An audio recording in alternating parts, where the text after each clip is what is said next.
네, 고린도후서 6장 11절에서 13절까지 함께 읽읍시다. 고린도인들이여, 너희를 향하여 우리의 입이 열리고 우리의 마음이 넓어졌으니 너희가 우리 안에서 좁아진 것이 아니라 오직 너희 심정에서 좁아진 것이니라. 내가 자녀에게 말하듯 하노니 보답하는 것으로 너희도 마음을 넓히라.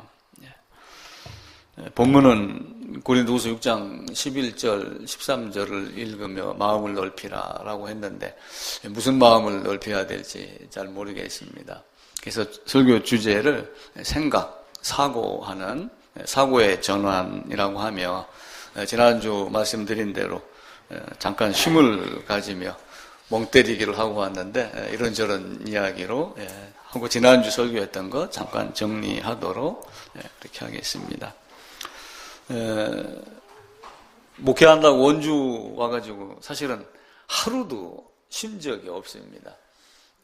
그랬는데 갑자기 두 딸이 제주도 보름 살기 가니까 올래요? 그러는데 막 1초도 망설임 없이 간다.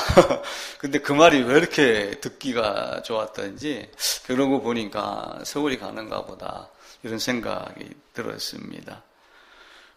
비행기를 타고 하늘로 올라갑니다. 원주에 비행기가 없어서 청주까지 가가지고 비행기를 탔는데 가면서 이런저런 생각을 했죠. 손들면 택시가 옵니다.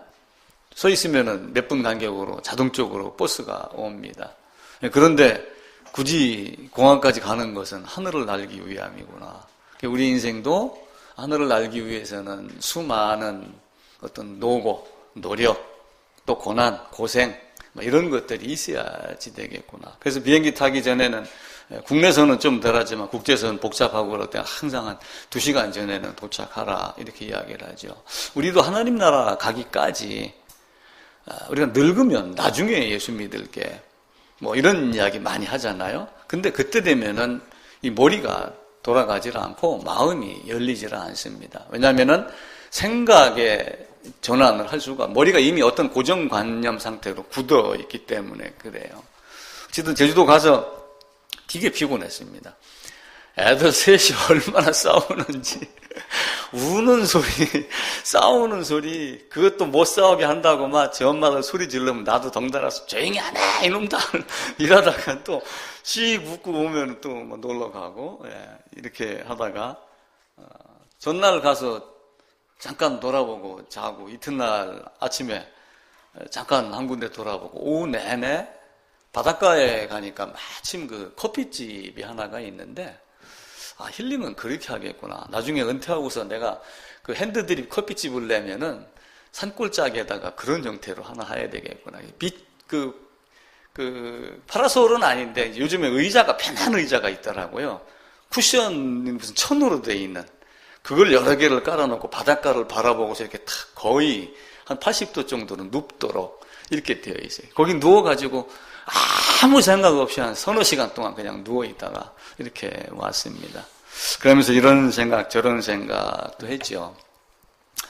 내가 지금까지 목회를 한다고 여기까지 왔는데 이게 얼마만큼 올바른 목회를 했는가, 앞으로는 어떤 목회를 할 건가, 여러 사람을 만나서 왔다 간 사람도 있고 계속 함께하는 사람도 있는데 하나님 앞에 가서 누구를 만날까, 어떤 이런 고민.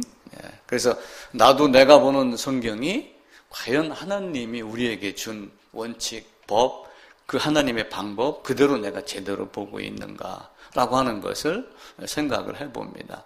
예전에는 비행기 티켓만 있으면 국내선은 태워줬는데 7월 1일부로 사진이 달려있는 면허증, 주민등록증이 없으면 탑승 거부를 합니다. 하물며 항공기도 어떤 사고를 우려해서 신원확인을 철저히 하고 그렇게 하는데 하나님 나라는 얼마나 더 확실하게 점검을 할까.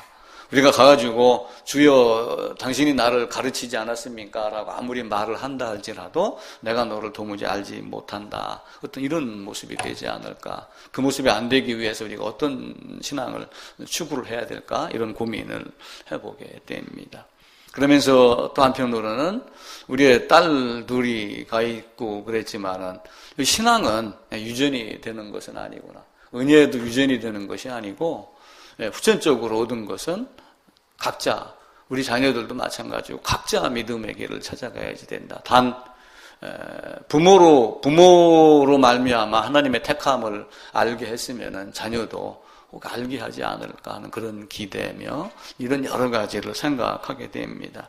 오다가 무슨 신문을 보니까 윤동주 시인의 시가 있더라고요. 윤동주 씨가 그 연희 전문학교를 입학을 해서 이제 그 앞길이 좀 막막한 이런 상태에서 어떻게 헤쳐나갈까라고 하는 것을 시로 표현을 했다고 그럽니다. 새로운 길. 그러면서 내를 건너서 숲으로, 고개를 넘어서 마을로, 어제도 가고 내일도 갈 나의 길, 새로운 길. 민들레 피고 까치가 날고 아가씨가 지나가고 바람이 불고 나의 길은 언제나 새로운 길. 오늘도 내일도 내를 건너서 숲으로, 고개를 넘어서 마을로. 그러니까 이제 어떤 또랑을 건너고 길을 건너고 마을을 건너고 고개를 건너서 어디 도달하는 그 여정을 말하는 거예요. 근데 그 여정이 얼마나 힘이 들겠지만 이제 민들레가 피고 까치가 날고 아가씨가 있고 만나는 주위의 사람들, 자기 룸메이트나 같은 학우들로 인해 가지고 그것을 내가 이기고 가겠다 이렇게 나타냈다고 하는 그 시의 그 해석을 보았습니다. 우리의 삶도 마찬가지로 누가 누구를 만나든지 그 만남 속에서 올바른 만남이 되어야지 될 것이라 생각을 합니다. 오고 가며 이 생각 저 생각을 많이 했는데 제가 퇴직을 할 때는 2, 3년 전부터 내가 몇 년도 몇 월 달에 퇴직을 한다 이렇게 선포를 했어요. 직장에서 몇 년도쯤에 내가 퇴직을 하겠다 선포를 하고 그런 사람이 사실은 별로 많지는 않죠. 왜냐하면 저놈이 언제 퇴직할 놈이야? 그러면 뭐 승진도 잘 안 시켜줄 거고 뭐 기타 등등 여러 가지가 있겠죠. 그럼에도 불구하고 내가 내후년 몇 월 달에 퇴직한다 라고 딱 해놓고 그때 돼서 제가 퇴직을 했습니다. 그렇게 하고 신학대학원에를 갔죠. 졸업을 하고 또 졸업할 때 그 무슨 이제 조그마한 학술지 비슷한 데다가 제가 그 비전 같은 거 딱 선포 같은 걸 해가지고 뭐 글도 써내고 그러면서 졸업하고 목회를 하면은 한 500명 정도는 모이는 교회가 돼야 되지 않겠느냐 그런 생각을 했는데 그게 내 혼자만의 개꿈이었는지 사실은 세상에 나와보니 굉장히 힘이 들고 목회가 어렵더라 이런 생각을 많이 하게 됩니다. 다만 이제서 생각하는 거는 어떤 성경이 만들어 놓은 길, 내가 곧 길이요 진리요 생명이니 하는 그 길을 벗어나지 않고 하나님의 방법에 벗어나지 아니하고 하나님이 쳐놓은 울타리를 벗어나지 아니하면서 목회하는 것만으로도 감사하다라고 하는 생각을 갖게 되었습니다. 그러면서 뒤돌아보면은 늘 부족한 어떤 그런 모습이고 그렇게 하면서 현재의 설교 형태로 이렇게 이제 자리를 잡아가고 있는 그래서 앞으로도 현재의 설교 형태로 계속 유지를 해야 되겠구나. 알아야 면장을 한다고 하는 말이 있듯이 우리가 모르면은 어디 가든 안 됩니다. 그리고 지금 뿌리를 내리지 않으면은 그것이 되지를 않습니다. 우리가 늘 교회 와서 저도 30살쯤에 교회당 다니기 시작을 했지만 가서 늘 들었던 얘기가 예수에 대한 이야기를 들었지만은 결론은 예수란 말을 하면서도 거기에 포함된 여러 가지 의미는 좀 제가 생각했던 것과 다른 것. 사실은 그것 때문에 내가 목회를 한번 해보고 싶었어요. 왜냐하면은 내가 설교를 할 수 있는 자격이 되지 않았기 때문에 사람들이 보기에 내가 얘기를 하는 것을 다 사람들이 거부를 하고 무시하고 배척을 하고 하는 이것을 보고 물론 목사의 자격 이런 개념은 아니지만은 그래도 한국의 정서에서 목사라고 하는 어떤 그 직분을 받으면은 설교하는 데는 지장이 없겠구나라고 하는 생각으로 제가 목사가 되었죠. 근데 이제 그 목사가 사실 하나님의 신뢰를 얻는 목사가 돼야지 됩니다. 근데 내가 이제 하나님의 신뢰를 얻으려면은 하나님의 방법대로 이렇게 철저하게 해야 되죠. 우리는 자기가 만드는 방법을 갖고 있거든요. 그래서 우리가 신앙이라고 하는 것은 항상 누구의 방법이에요? 하나님의 방법을 철저하게 따라야지 됩니다. 어디 가든 간에 규칙이 있고 규율이 있거든요. 그걸 벗어나면은 사실은 문제가 되는 겁니다. 또 이 세상에서도 가장 어려운 것이 사람 간의 신뢰를 얻는 것이라고 그렇게 이야기해요. 신뢰. 근데 이 신뢰는 어디서 나오냐면은 그 사람이 갖고 있는 어떤 성품에서 나오고 그 사람이 갖고 있는 어떤 재능, 역량이 다 되었을 때 이렇게 되는 거예요. 그러니까 우리가 이걸 다시 바꿔 얘기하면은 그 사람의 인격이기도 하지만 한편으로는 그 사람의 복음이 정확하게 되고 또 복음대로 살아내는 행함이 여기에 올바른 성화가 있었을 때 그 사람을 보고 그 사람이 믿는 예수는 믿을 만해. 그 사람이 말하는 것은 믿을 수가 있어. 라고 하는 어떤 그 신뢰를 가져야지 됩니다. 그런데 이제 사람들이 다 어떻게 하냐면은 자기 중심을 갖고 있어요. 그것을 우리가 이제 편견이다. 이렇게 이야기를 하죠. 편견. 한쪽으로 치우친 생각. 이게 편견입니다. 다른 거 따지지 아니하고 내 생각이 옳아. 내 고집. 이걸 갖는 거거든요. 근데 우리는 성경을 통해서 무엇을 발견해야 되냐면은 하나님이 우리에게 무엇을 요구했는가를 철저하게 밝혀내는 거예요. 그러니까 야곱은 그걸 알아낸 거고 에서는 사냥으로 하며 자기 힘을 자랑을 한 거죠.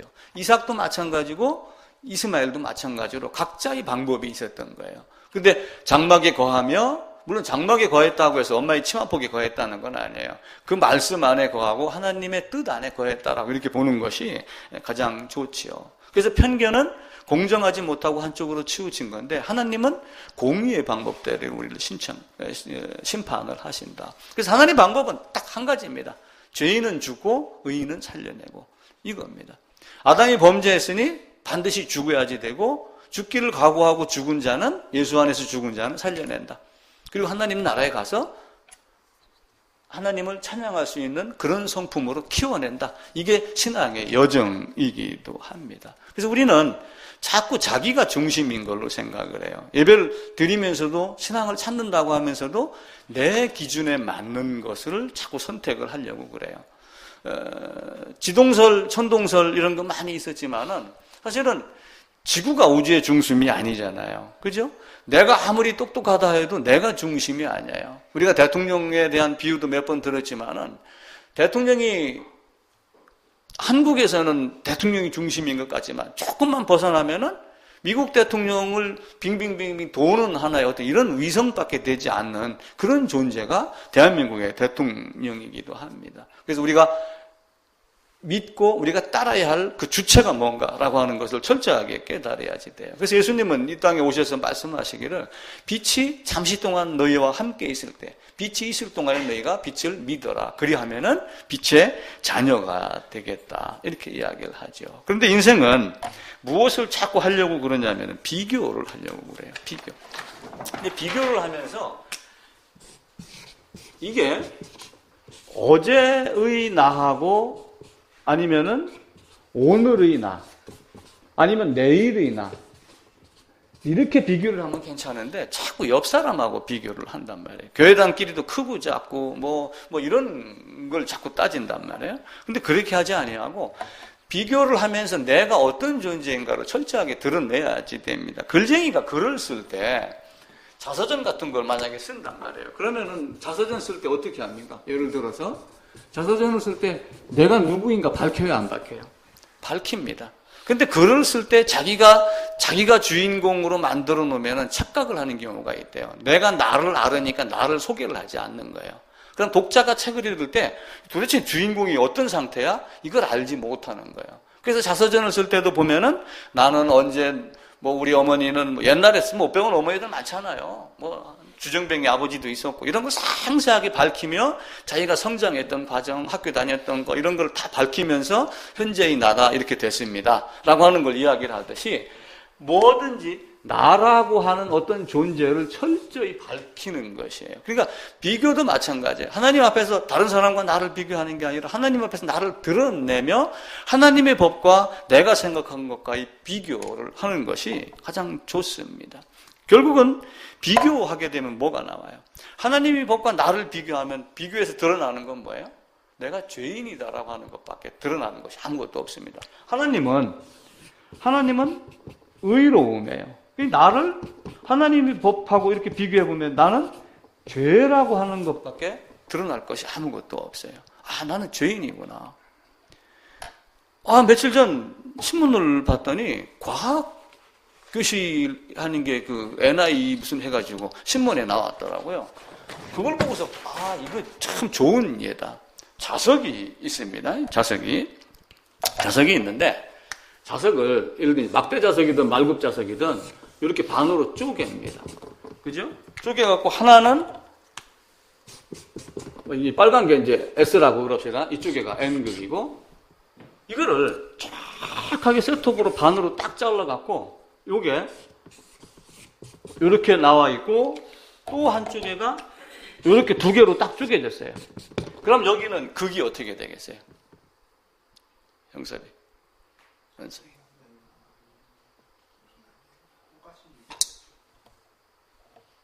자, 1번. 여기는 만약에 이제 N이니까 N극만 생긴다. 여기는 S만 생긴다. 2번. 그래도 NS가 계속해서 생긴다. 1번, 2번. 꼭 이 사지선다를 해야지 답이 나와요. 정답은 2번입니다. 이걸 딱 쪼개는 순간, 저는 이제 왜 설명을 못해요. 제가 과학자가 아니니까. 거기서는 뭐라고 하는데 내가 이해를 못하겠어요. 즉각적으로 여기서 NS 이렇게 생긴대요. 자, 이걸 다시 반으로 뚝 쪼개면은 이렇게 또 두 개가 됐어요. 그럼 여기 또 NS, 북쪽, 남쪽, 북극, 남극 자석이 계속 생기는 거예요. 이걸 보고 제가 아담과 아담의 후손으로 엮어버렸어요. 아담이 죽고 아담이 후손이 계속 태어나서 계속 나중에 이걸 쪼개고 해도 그 안에서 NS가 계속 생기는 거예요. 자석에서 나온 모든 것은 계속해서 자성을 띠고 있다. 자극이 있다. 아담이 범죄로 말미암아 이 땅에 나온 사람들이 왜 내가 아담하고 관계가 있어? 아담과 나는 관계가 없는 거야? 라고 하는 것에 이제 첫 번째로 제가 무슨 얘기를 드렸어요? 육체적 결통에 대한 이야기를 드린 거예요. 이거는 이제 우리가 참으로 이해하기 어렵죠. 발가락은 닮는데 죄는 안 닮아. 이렇게 설명할 수도 있는 거고, 사람들은. 근데 발가락도 닮지만 사실은 죄성도 전가가 된다. 그러면서 이걸 더 이해하기 쉽게 하기 위해서, 요즘에 이제 이런 DNA나 이런 거 가지고도 검사가 가능하잖아요. 그죠? 과학이 발달하니까 증명이 된단 말이에요. 그 다음에 두 번째로 제가 뭘 얘기를 들었냐면은, 아담 안에 있던 아담이라고 제가 설명을 드렸습니다. 죄의 전가가 된 게 아니고, 사실은 아담 안에서 범죄한 아담이 바로 너야. 네가 아무리 여기서 이렇게 있지만 결국은 너는 이 안에 있던 존재야 라고 하는 것을 제가 설명을 드렸죠. 아담의 후손은 어쩔 수 없이 아담이다. 내가 아담 안에 있었던 아담이었다. 우리 아들 여기 앉아있지만 이 아들이 5살 됐을 때 앨범을 뒤적거리다가 아버지 나도 제주도 갔다 왔죠? 얘기했던 장본인입니다. 그럼 왜 그렇게 말을 했겠어요? 내가 아버지의 허리, 아담의 허리, 아브라함이 허리, 이 개념을 계속 설명을 했더니 그럼 나도 아버지 허리에 있었네? 그럼 나도 밖에 나와서 옆자리에 앉아있진 않았지만 나도 비행기를 탄 거겠네? 라고 실제 탄 건 아니죠. 그죠? 근데 제가 얘기했던 이제 의미를 알고 그때 이야기를 한번 했어요. 그래서 이게 자꾸 가르쳐야지 되겠구나. 은혜가 유전되는 건 아니지만은 계속해서 가르치면서 깨닫게 해야지 되겠구나 라고 생각을 제가 했습니다. 죄는 이렇게 해서 자석으로 계속 내려오듯이 죄는 뭐가 있냐면은 죄의 성질이 어떤 사람이 죄의 성질을 이야기를 했어요. 첫 번째 죄의 성질은 반복성이 있다. 요번에 어떤 17살인가 19살 그 소년 여학생들 살인해갖고 하나는 무기징역, 하나는 20년 그랬는데 나이가 이제 그 청소년 면책 범인가 안에 들은 그 나이이기 때문에 오히려 살인한 친구가 20년이고 옆에 동조했던 공범이 무기징역을 처분을 이렇게 받았죠. 죄는 계속해서 마음속에 악한 것이 항상 악하더라라고 하는 반복성이 있는 거예요. 그 다음에는 뭐가 있냐면 죄는 성장성이 있어요. 바늘도둑이 뭐가 돼요? 소도둑 되듯이 이게 악이 점점 자라요. 그래서 우리 옛날 어른들은 무슨 얘기를 했냐면은 어릴 적에 싹을 잘라버려야지 된다. 이렇게 하면서 교육을 시키고 서당에 가가지고 훈장 선생님 앞에서 무릎 꿇고 교육을 배우고 그랬어요. 근데 지금은 무릎 꿇고 배우려고 잘 하질 않죠. 옛날엔 다 그렇게 배웠습니다. 그래서 청학동에 그 훈장 아들이 텔레비 나와서 이야기를 하는데 60 먹은 노인네인 줄 알았어요. 무슨 말을 하는데 진짜 청산유수예요. 그게 말을 잘하는 게 아니라 이치적으로 쫙 설명을 해나가는데 그렇게 조리 있게 말을 잘하더라고요. 책을 많이 읽고 나름대로 어떤 그 뜻 글자인 한문이나 이런 걸 많이 보고 배워서 그러는 겁니다. 그리고 또 하나 죄는 전염성이 있어요. 전염성. 이스마엘에 의해서 쫙 계속해서 아담의 범죄가 계속해서 전염이 되고 그랬죠. 그리고 아담의 범죄가 누구까지 내려가요?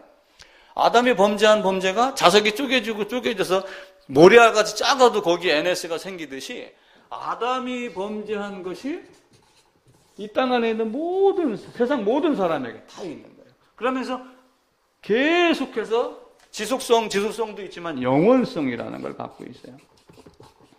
죄는 이 땅에서 사라지지 않습니다. 자석과 마찬가지로 우리도. 그래서 이 땅에 있는 사람들은 결국은 어떻게 해야 돼요? 여길 빠져나올 수 있어요, 없어요? 자기 능력으로 안 됩니다. 그러니까 누군가가 꺼내줘야 돼요. 누가 꺼내줘야 돼요? 하나님이 꺼내줘요. 근데 하나님이 꺼내주는데 하나님이 직접 오셔요? 보이지 않는 하나님이 보이는 하나님으로 오신 거예요. 그걸 누구라고 그랬어요? 예수 그리스도. 그래서 지난주에 제가 무슨 얘기를 들었냐면은 공인중개사 얘기를 드렸죠. 이해되시죠? 그죠? 공인중개사는 파는 사람, 사는 사람. 예수님은 하나님의 뜻이 무엇인가를 분명하게 알아야 돼요. 또 예수님은 이 사람이 뭘 요구하는지를 철저하게 알아야 돼요. 이 사람이 요구하는 건 뭐예요? 여기서 벗어나고 싶은 거예요. 하나님의 뜻은 어쨌든 네가 가가지고 어떤 방법을 써서 이 사람이 빠져나오고 싶어하는 걸 데리고 나와라. 이렇게 이야기를 하는 거예요. 그 비행기를 태우듯이 태워가지고 나와라 그 얘기예요. 지금 한국에서 전쟁에 대한 이야기가 많이 나오니까 어떻게 해요? 철수 준비하는 이런 거 나오잖아요. 일본도 뭐 어느 나라인가는 평창 올림픽에 참가 안 하겠다. 위험하다. 이런 얘기하고 그러죠. 당장의 전쟁이 일어나지는 않을 수도 있지만 또 일어날 수도 있겠고 어쩌면은 그 성냥불같이 딱 끊는 것이 여기서 이 땅에서 시작이 될지는 아무도 모릅니다. 만약에 터졌다 하면은 그때는 도망갈 이유도 없어요. 어디 가든 다 죽습니다. 하나님 우리에게 준 것은 복음은 학문 이런 걸 요구하는 게 아니에요. 내가 진짜 똥통 안에 구조물통 안에 들어있는 아무것도 할 수 없는 존재다. 이 땅 안에서 설령 대통령이 됐다 할지라도 무슨 의미가 있어요? 몇 년 더 살고 저쪽에 국립묘지인가 현충원인가 거기 묻히는 게 무슨 영광이에요? 가는 자는 아무것도 몰라요. 남아있는 자손들만 그렇게 여기는 거예요. 그래서 이 중보자가 와갖고 하나님의 뜻, 하나님의 방법대로 끊으려고 그래요. 그리고 그 하나님의 뜻과 방법을 여기다가 뭘로 알려준 거예요? 성경으로, 편지로 알려준 거예요. 지난주 한주희 집사가 아니, 성경은? 이러는데 갑자기 대답하니까 사실이다, 예수다 그랬더니 성경은 편지다. 성경은 편지입니다. 편지로 알려주고 알려준 방법대로 실행하려고 그러는데 이걸 왜곡해서 해석을 하는 거예요, 사람들이. 이게 자기의 방법대로 하려고 그럽니다. 그래서 제가 늘 했던 얘기가 뭐예요? 자신의 행위, 자신의 능력, 자신의 생각 이런 모든 걸 하나도 내세우지 아니하고 하나님의 뜻이 무엇인지, 하나님이 보낸 편지가 무슨 방법인지 그것대로 하나님을 바라보면은 하나님이 보인다. 만약에 전쟁이 일어났어요. 그럼 미국에서 비행기를 보내갖고 철수시킵니다. 자국 국민들을. 그럼 한국에서 태어난 사람이라도 미국에 이민 가서 시민권이 있으면 데려가요, 안 데려가요? 데려갑니다. 나는 데려가요, 안 데려가요? 안 데려갑니다. 하나님 나라도 똑같습니다. 그걸 세상을 통해서 우리에게 다 보여줘요. 편지는 읽기 쉽게 씁니다. 자기 감정을 그대로 표현을 잘 하고 그러죠. 얼마 전에, 몇 년 전에 그런 게 있었다는 게 신문에 한번 나온 게 있어요. 주소가 없이 편지를 보낸 거예요. 그런데 배달이 됐어요. 제가 감리사님 댁으로 편지를 보내는데 주소를 안 적었어. 그렇게 하고 편지를 보냈는데 배달이 된 거예요. 어떻게 했을까요?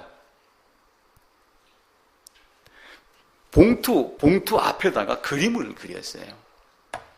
봉투 앞에다가 그림을 그려가지고,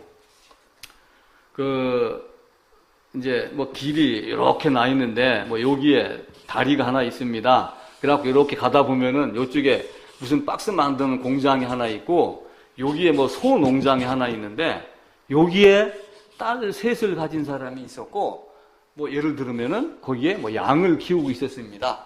라고 하며 그림을 그려가지고 거기다 보낸 거예요. 단지 이제 뭐냐면은 요것만 딱 보낸 게 아니라 간단한 주소는 적었어요. 거기가 횡성이다. 거기가 예를 들면 강릉 어느쯤이다 라고 하는 거 보냈더니 우체부가 이걸 찾아가지고 가가지고 편지를 배달을 한 게 신문에 이만큼 나왔습니다. 주소가 없이 배달된 편지. 그러니까 그림으로 알기 쉽게 보여준 거예요. 그러니까 언어는 문자 언어가 있고 그림 언어라는 게 있어요.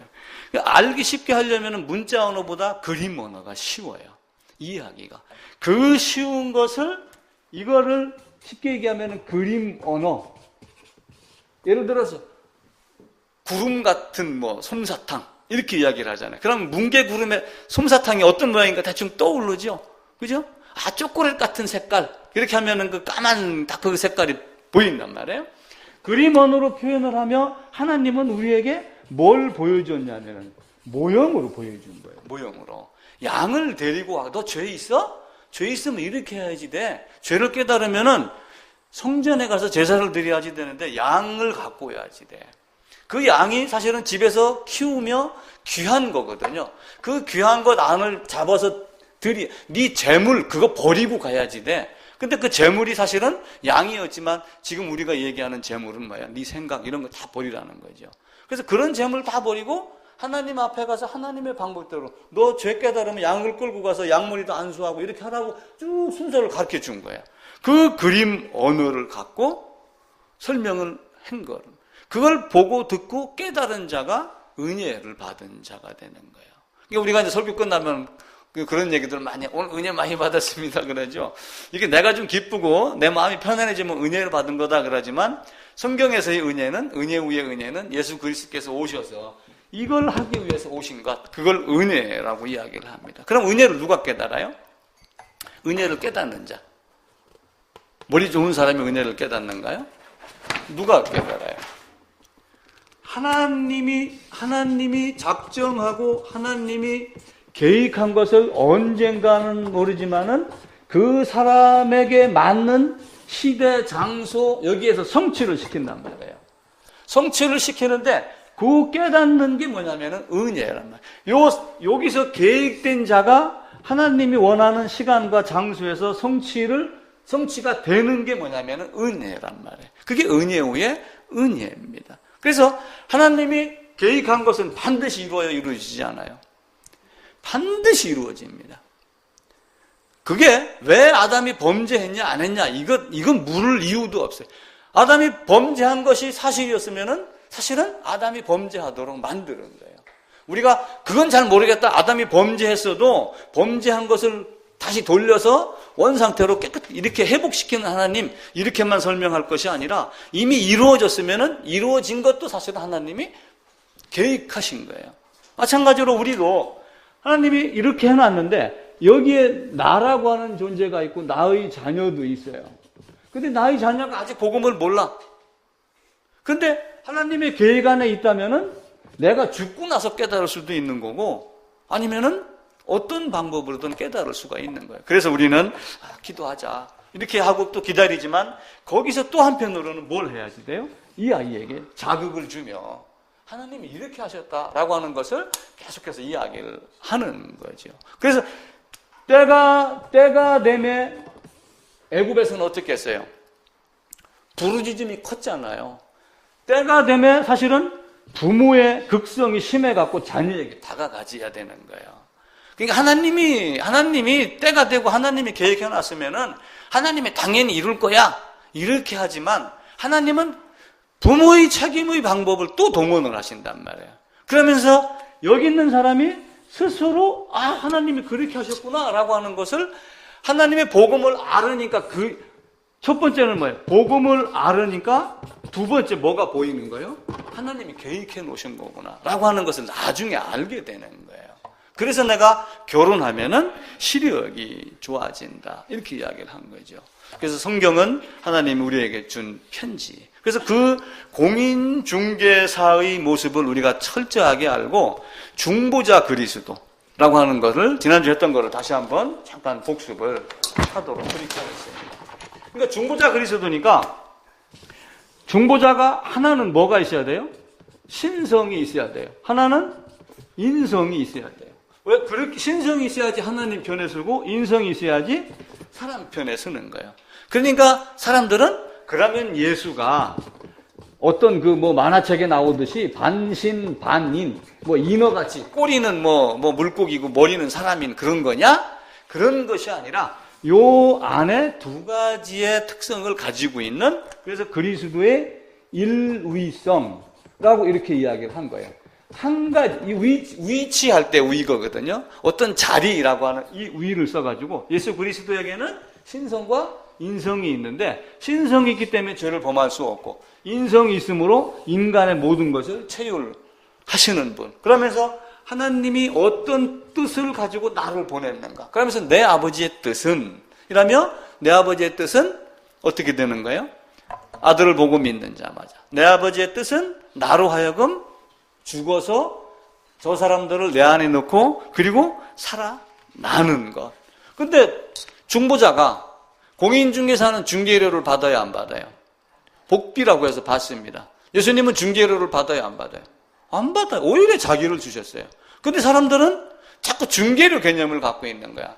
물론 교회당을 운영하기 위해서 헌금이 필요하긴 합니다. 근데 그걸 자꾸 중개료로 여기면 내가 뭘 많이 드렸는데 왜 나한테 조금 오지? 이렇게 생각을 하는 거예요. 근데 하나님은 그런 개념의 하나님이 아니죠.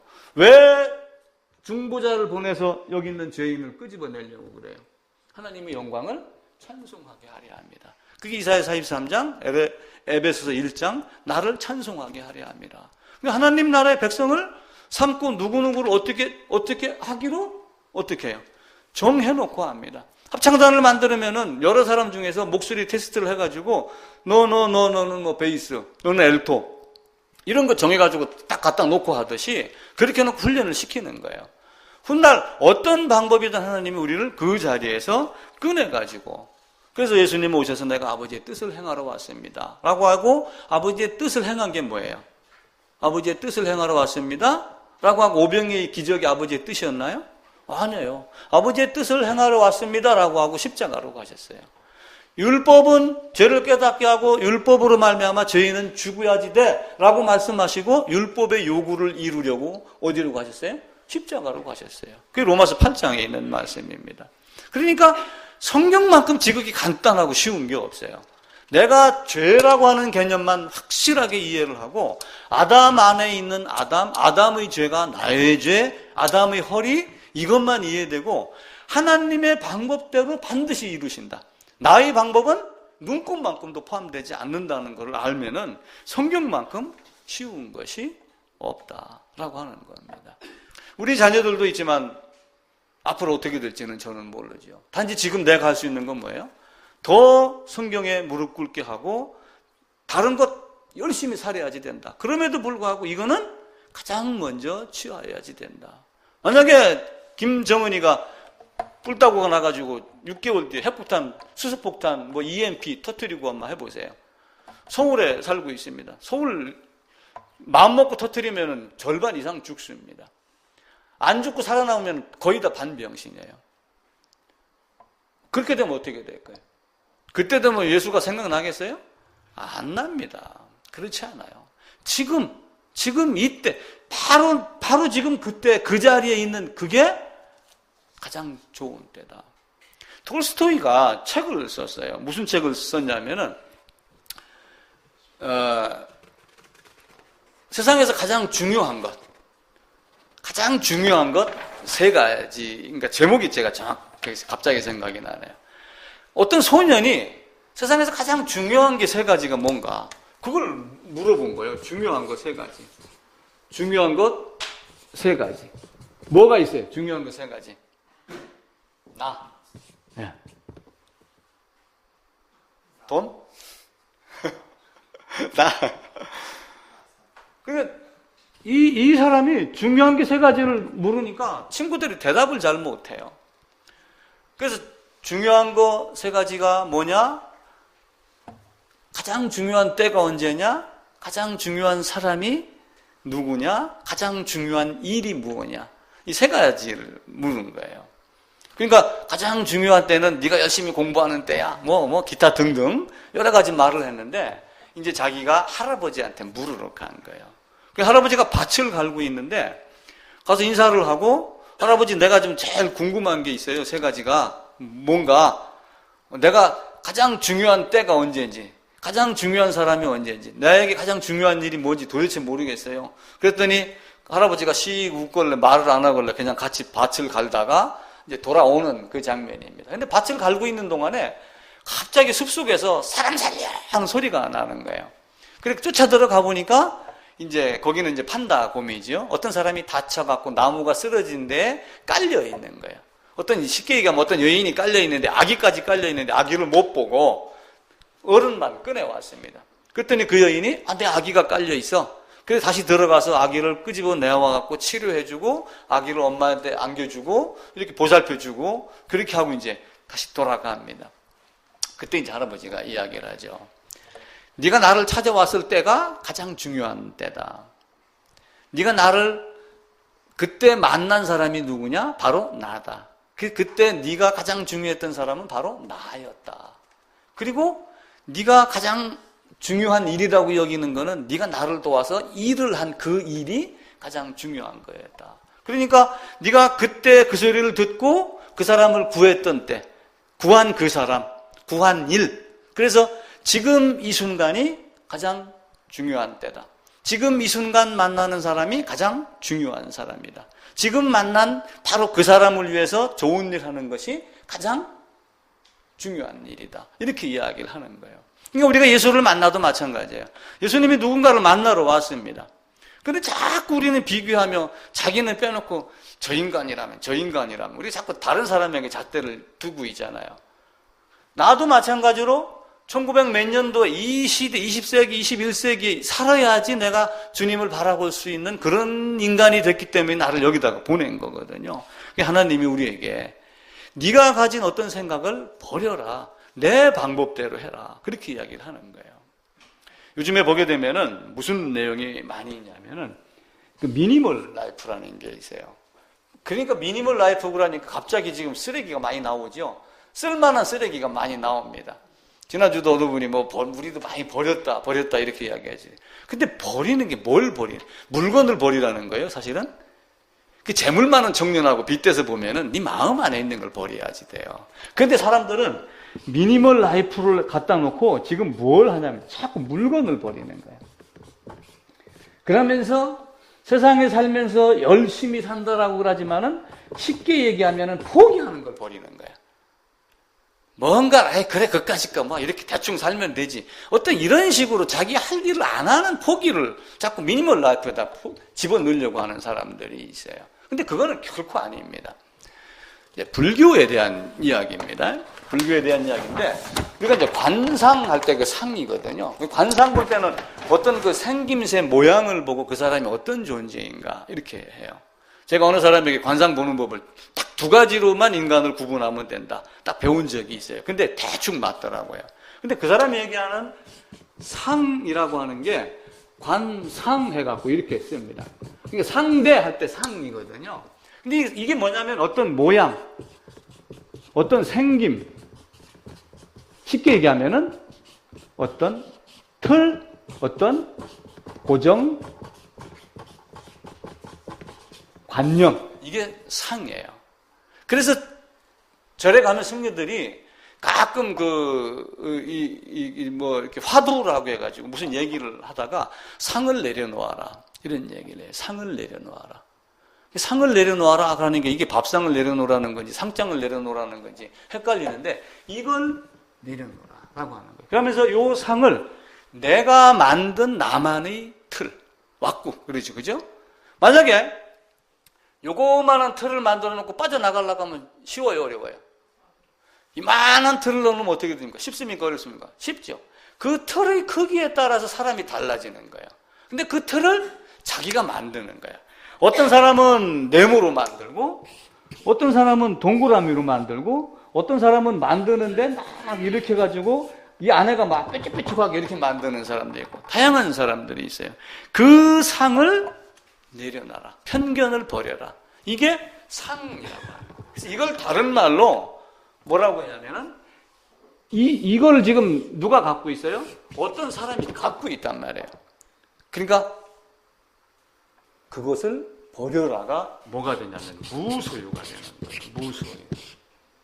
무소유란 말이에요. 그러니까 무소유가 미니멀 라이프에서 물건을 적게 가지는 게 무소유가 아니고, 그들이 이야기하는 진짜 무소유는 뭐예요? 자기만의 아집, 자기만의 생각, 틀, 고집, 이걸 버리라는 거예요. 그걸 버리면 뭐가 보여요? 새로운 걸 담을 수 있는 거예요.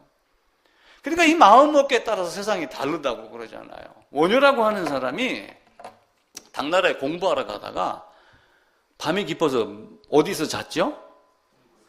무덤에서 잤어요. 무덤에 잤는데 자다가 보니까 목이 말라서 또 뒤적뒤적 하는데 뭐가 바가지가 딱 잡혀갖고 그러니까 물이 있어서 마셨습니다. 굉장히 시원했어요. 근데 아침에 일어나서 보니까 그게 뭐예요?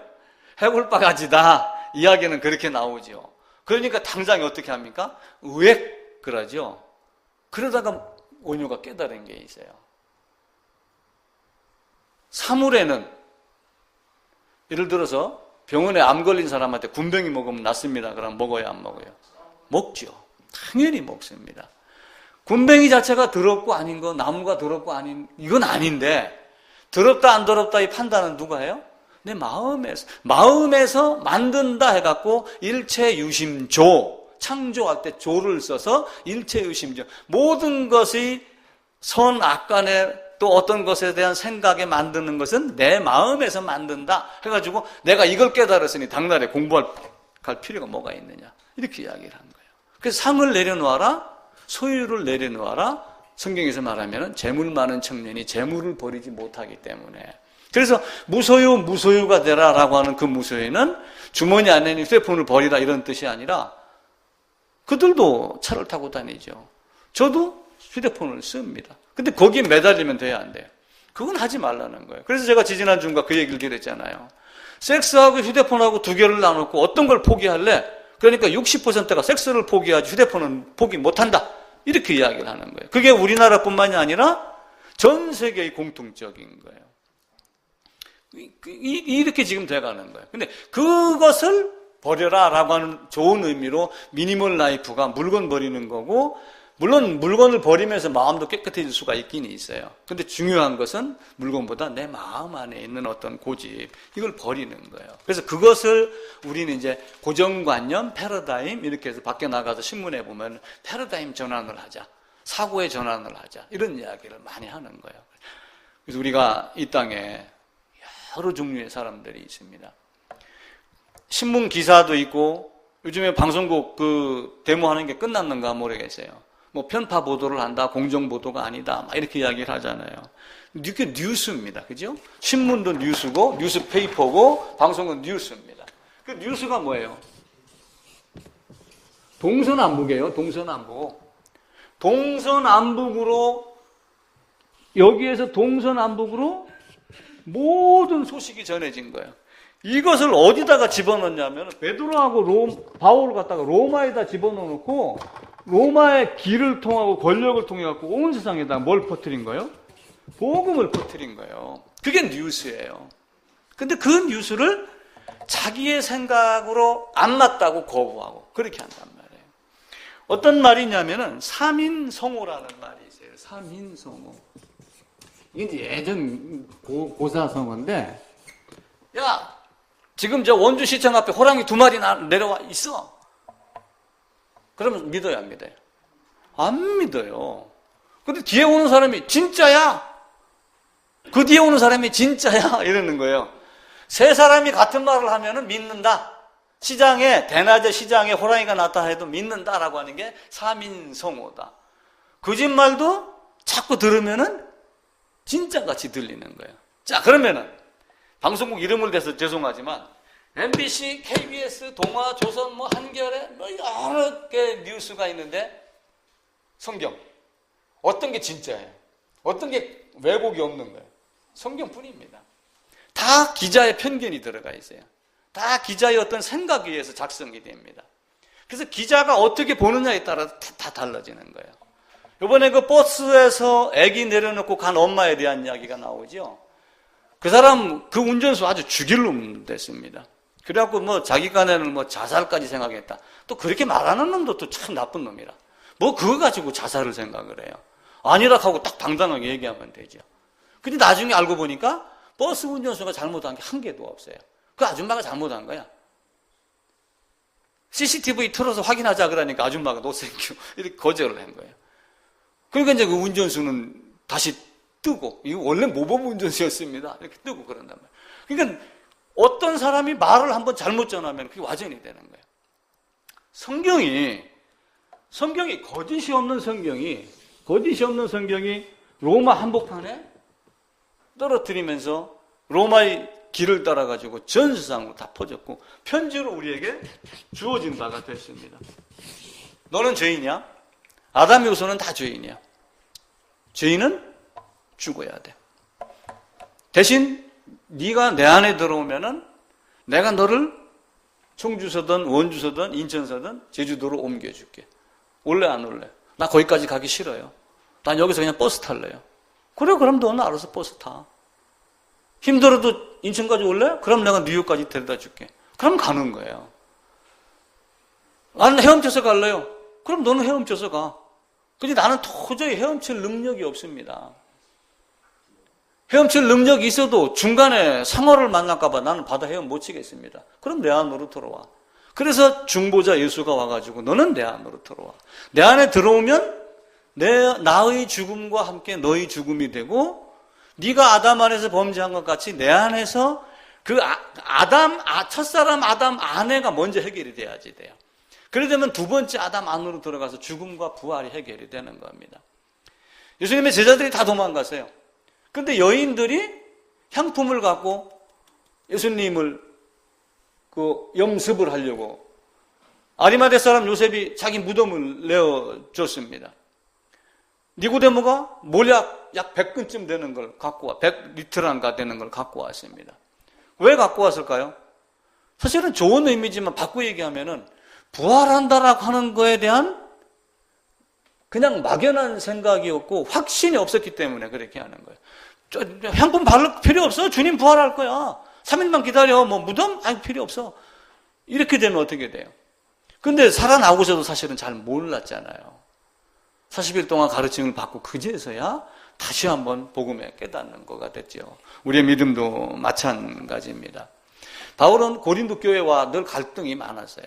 그래서 때로는 막 꾸짖기도 하고 고린도전서 13장 사랑장이라고 해서 사랑을 타령하지만 사랑이 없기 때문에 사랑하라고 얘기를 하면은 편지를 보내면은 그것에 의해서 바뀌었다는 편지가 왔을 때는 기뻐서 쓴 편지가 있고 그렇지 않을 때는 너희 왜 그러니? 라고 하며 이야기를 하는 것도 있어요. 그러면서 고린도 교회를 향해 갖고 너희 마음을 넓혀라.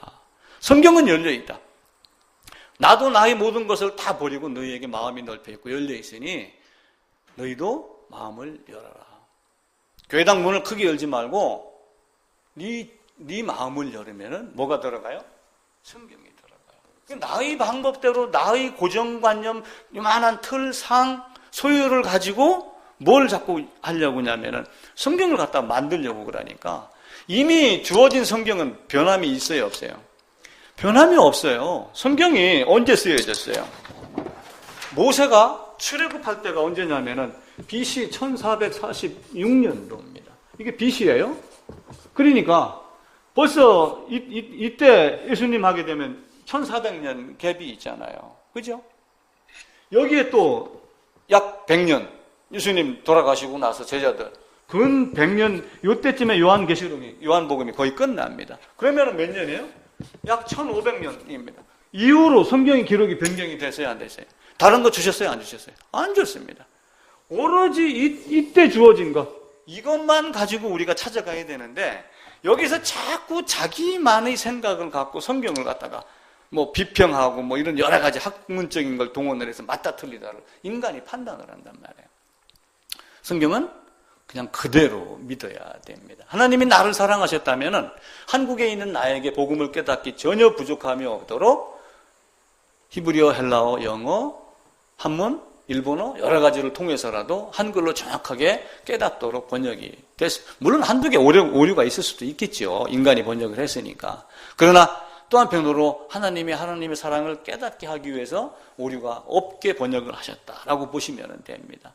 똑똑한 사람들이 뭐 자꾸 이제 뭐 히브리어로 보여야 된다, 헬라어로 보여야 된다, 영어로 보여야 된다 그러는데 그렇지 않습니다. 바울의 학문이 없어도 됩니다. 바울의 학문이 없어도 우리는 성경을 보는데 지장이 없어요. 그렇게 세상이 만들어놨어요. 이제는 개인 통역기도 등장을 합니다. 우리나라도 벌써 그게 등장을 했어요. 여행 갈 때 돈만 있으면 그 통역기 사가지고 가면은 필요 없습니다. 휴대폰 안에다 뭐 칩 넣고 이렇게 하면은 그냥 말하면 된대요. 이어폰 꽂으면은. 영어도 배울 의미가 없는 이런 세상이 됩니다. 하나님은 우리에게 모든 걸 다 주셨어요. 믿기만 하면. 이거 한 가지입니다. 근데 누구의 방법대로? 하나님의 방법대로. 여행 갔다 오면서 이런저런 생각을 하다가 설교 진행은 뭐 다음 주부터. 근데 이제 거짓을 자꾸 얘기를 하면은 그걸 듣고서 진짜로 여기는 사람이 있는데 진짜로 자꾸 얘기를 해도 자꾸 안 믿는 사람들이 있어요. 이게 이제 우리에게는 문제가 되는 거예요. 이 땅에 있는 사람들은 오직 성경, 오직 예수, 오직 은혜, 오직 믿음, 오직 그리스도 성경 한 권만 가지고 하나님께 영광이 되는 삶이 되기를 부탁을 드리겠습니다.